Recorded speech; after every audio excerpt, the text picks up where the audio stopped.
एक छोटे से गांव में रामू नाम का एक साधारण किसान और उसकी पत्नी सीता रहते थे। दोनों बहुत मेहनती थे, लेकिन जीवन में छोटी छोटी बातों पर झगड़ते रहते थे।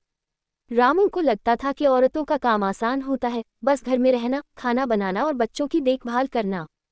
वहीं सीता को लगता था कि मर्दों का काम आसान है, बस खेत में थोड़ा काम करना और बाकी समय आराम करना। एक दिन दोनों के झगड़े ने बड़ी बहस का रूप ले लिया। तब गांव के बुजुर्ग हरिदास जी ने उन्हें बुलाया और कहा, अगर तुम दोनों एक दूसरे की मुश्किल समझना चाहते हो तो एक दिन के लिए अपने काम आपस में बदल लो। रामू और सीता दोनों मान गए। अगले दिन सुबह से ही अदला बदली शुरू हुई।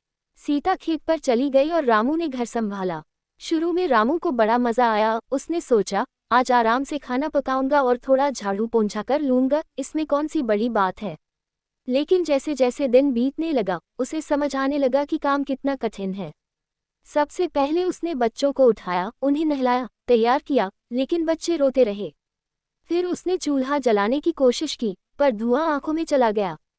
खाना जल गया और बर्तन धोते धोते उसके हाथ दुखने लगे। ऊपर से मुर्गी भाग गई, गाय दूध नहीं दे रही थी और छोटा बेटा मिट्टी में लोटपोट हो गया। रामू के पसीने छूट गए। उधर सीता खेत पर पहुंची। उसने हल चलाने की कोशिश की, मगर हल भारी था, मिट्टी सख्त थी और धूप सिर पर तपा रही थी। उसने बीज बोने की कोशिश की, मगर कमर दर्द से झुक नहीं पा रही थी। दोपहर तक वह थक गई और सोचने लगी, रामू रोज ये सब करता है, फिर भी मुस्कुराता रहता है, सच में यह आसान नहीं। शाम को दोनों घर लौटे, थके, परेशान, पर कुछ समझदार।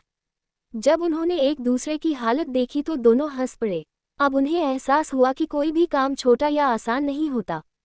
घर और बाहर दोनों जगह मेहनत, धैर्य और जिम्मेदारी की जरूरत होती है। उस दिन के बाद से रामू ने सीता के काम में हाथ बटाना शुरू किया और सीता भी खेत के काम में साथ देती। दोनों का रिश्ता पहले से कहीं ज्यादा मजबूत और प्रेमपूर्ण हो गया। गांव में लोग अब उन्हें समझदार जोड़ी कहकर बुलाते थे। नीति: कभी भी किसी के काम को छोटा या आसान मत समझो। हर व्यक्ति अपने ढंग से जीवन की जिम्मेदारियां निभा रहा होता है। आपसी सम्मान, समझ और सहयोग ही एक खुशहाल जीवन की असली कुंजी है।